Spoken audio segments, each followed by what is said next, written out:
Of all our hearts be acceptable in your sight, O God, our strength and our Redeemer. Amen.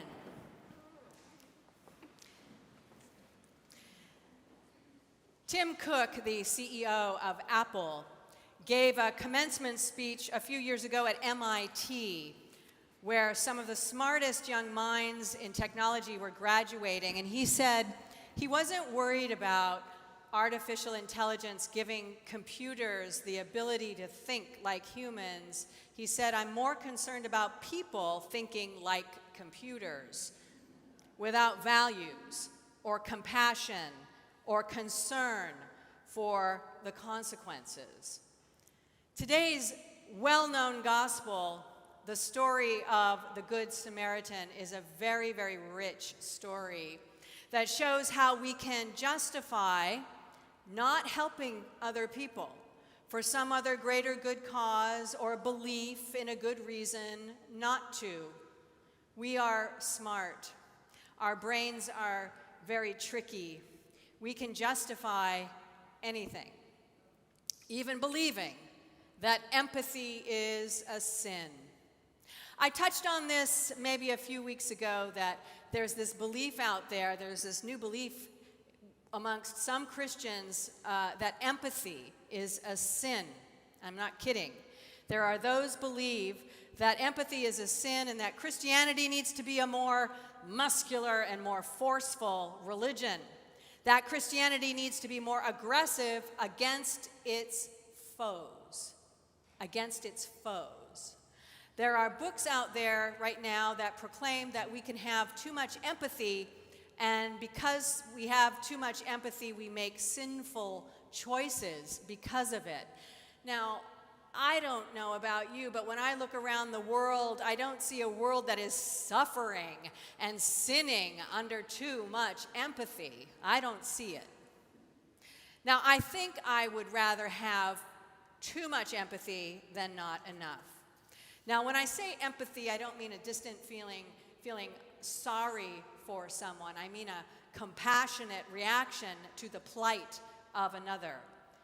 Empathy and compassion cause us to reach out and help, for sure, but empathy and compassion also help us to understand another's plight on a deeper level. And in today's gospel, the good works coming from empathy and compassion that the Samaritan exercises is a shunning of misguided exclusion and centuries of hatred between two tribes. The Jews and the Samaritans were distant cousins who despised each other. The Samaritans were outcasts who did not belong in the land in the same way that the Jewish law permitted. And that's kind of the backdrop.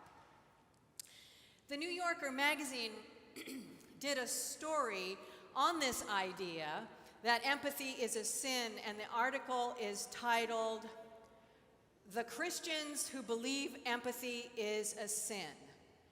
Ick. I mean, there you go, another headline that puts Christianity into that category of ick, right? Like who wants to be a Christian? Why would I go to a church if that's what people believe? It's so hard to try to be constantly above bad press for Christianity. I mean, week after week, trying to preach the good news against the louder voices that proclaim really bad news. Christians should be in the business of compassion, not trying to justify hate so they don't have to be compassionate for some sort of gain or some sort of political points or whatever, so that they can just rest in this comfortable, easy chair of hate and exclusion, because we can get real comfortable with these kinds of things. We can get comfy in our hate and self-righteousness. In this article, the author writes that empathy requires something from us. It's a new way to think.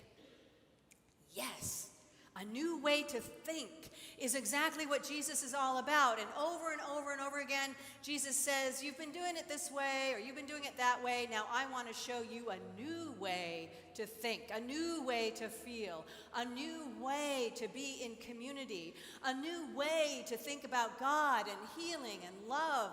Paul said last week, if you remember, if you were here, that part of this new way of being is to be compassionate. In this article, a certain pastor believes that empathy is being used as a tool for the enemy. A tool for the enemy. Like those words like foe and enemy. That statement that has this us versus them mentality. The enemy. Oh, do you mean those people who don't believe just like you? Yeah, they must be the enemy. And this pastor sees this so-called empathy tool as a deliberate thing that forces Christians off of the righteous path. And of course, in this statement, it is all the fault of progressive social ideas, and well, you can get the political point of all of this, but empathy is not a tool. Empathy is a way of being, and it is a new way of being. Now, to be righteous, if we're going to throw that word around, to be righteous is to be right with God. Now, we can view this from a legalistic approach. Israel set up laws for the people that they couldn't break if they were to be right with God. But then Jesus comes along and says the two most important rules are loving God and loving neighbor. On these commandments hang everything.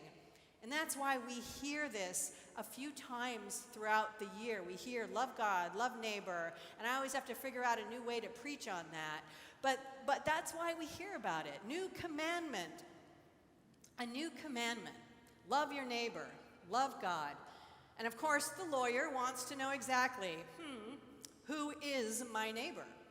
To parse words so that maybe he can put together an argument for or against, we don't know, what Jesus is saying. And Jesus puts forth his argument with a vivid story, which is the gospel story we heard today of the Good Samaritan.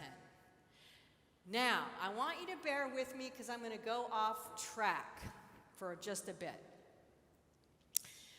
And I talk about evolution sometimes, but I'm really fascinated by it. But the early evolutionary science of Charles Darwin presented a picture of evolution as primarily survival of the fittest. We know that. And this was based on competition. Those who win will survive. Certain genes survive, and over a lot of time, some don't. And some modern scientists have said that humans have what's called a selfish gene. And this selfish gene is what aids in our survival because we are, by nature, selfish. Even when we think we are doing good things, we do it for selfish reasons of a transactional nature. If we volunteer, we will gain this or we will gain that. But there are also other scientists out there and other science that shows how volunteerism or altruistic behavior is good for us. Those who volunteer or those who serve in some way have a positive release of chemicals in the brain that make us feel good. And then, oh my gosh, when we see all the selfless acts of those who aid in disasters, and with the recent horrible flood in Texas, people selflessly putting themselves in harm's way to help those who are vulnerable, the elderly and young children especially. I was just told after the 8 o'clock service that there is a young man who jumped into the raging waters and saved over 100 people. What accounts for that? What accounts for that? What hits those people who disregard all the laws, the shoulds and coulds of the laws of survival to risk their own survival? People die because they help others they don't even know, and that happens all the time. That's not a selfish gene. I want to call that the God gene. the God gene that can change our evolutionary trajectory. Because here's the thing, we rely on the selfless giving of others all the time in so many ways that we don't even know, so that our survival is given a better chance. We don't do it all ourselves. We don't do it all on our own. The interconnectivity of life does this. When a disaster strikes, don't we expect those who specialize in helping others to be there for us? And for the most part, they are. There are people in our communities less fortunate who, for whatever reason, need help, and we aren't here to judge them and say they are not worthy of our help. They just need help. Millions of people around the world starve and die of preventative illnesses historically if we as a nation are not there to help them. The Samaritan is the example today. He sees someone in trouble because Jesus is talking most likely to a Jewish audience. The inference here is that the man who was robbed and who was beaten was Jewish. But actually, it doesn't really matter. To Jesus, it is a man who needs help, period. The Samaritan doesn't think about the laws or the cultural differences or the boundaries that have been placed on the two cultures, Jews and Samaritans. He stops and he helps. And he goes beyond this by making sure that this person in trouble is provided for. We never know when we will need someone else to help us, when we will be vulnerable.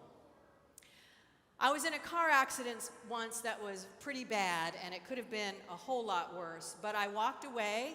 I was bruised and I was shaken. I had hit my head, and a man suddenly appeared to help me when the hit-and-run driver took off.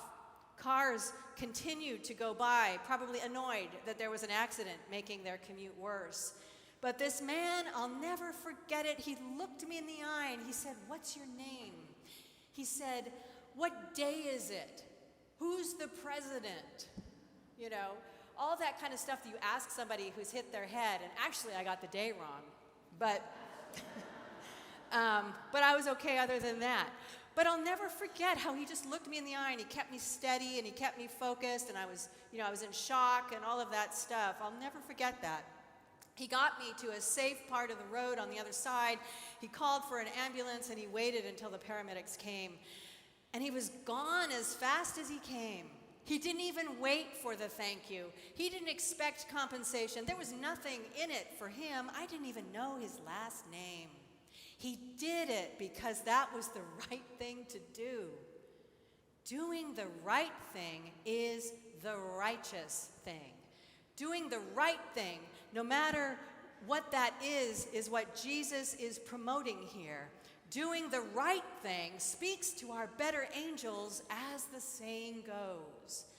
This man who helped me was like an angel at the time, just dropping in and dropping out. Doing the right thing is contagious. The more that we consciously evolve as human beings by being compassionate and loving and kind and generous and altruistic, the more these states of being can be passed on from generation to generation, because now there is new science that says that the laws of evolution can, in some instances, in terms of emotions, that these emotions can be inherited.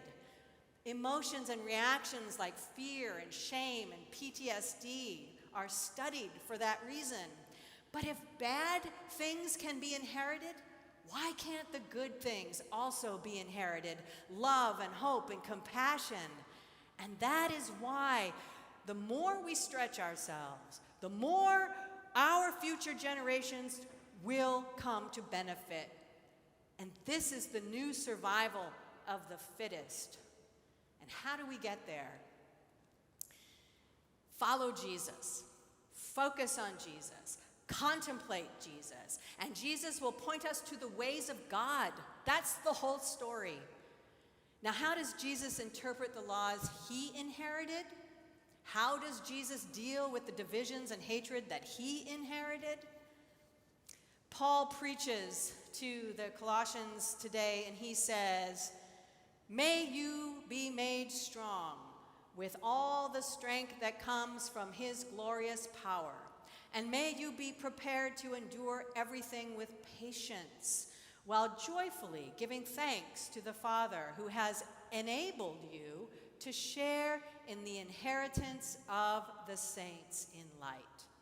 He has rescued us from the power of darkness and transferred us into the kingdom of his beloved Son, in whom we have redemption and the forgiveness of sins, the inheritance of the saints in light." The lawyer asks, "Who is my neighbor?" Jesus replies in the gospel with a story of the Good Samaritan that tells us that our neighbor may not be the one who looks like us, acts like us, or believes as we do. We might even say our neighbor might be one whom we think is not deserving of what we have or our help or whatever. They may be people we judge in ways that other them, and they may be people that we actually despise, but they're our neighbor. The priest and the Levite didn't stop because to do so would mean that they would be unclean, being exposed to a bleeding, possibly dead man. And according to the law, anyway, this would have made them unclean, so they steered clear. But that's not a good law, people. That is a terrible law. It is a bad law for the survival of humanity. The Samaritans saw the humanity first and acted in the right way, the righteous way. The collect of the day today sets the stage for our prayers and, as always, influences the direction and theme for the day of our worship. And that, in part, is, as a reminder, grant that we may know and understand what things we ought to do, and also may we have grace and power faithfully to accomplish them. That's a prayer not just for this day, but a prayer for all our days.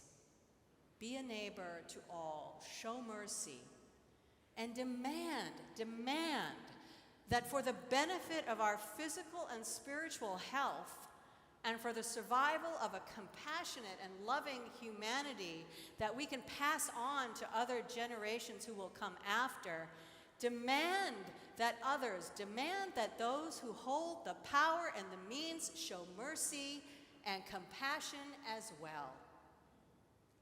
Ensure and share in the inheritance of the saints in light.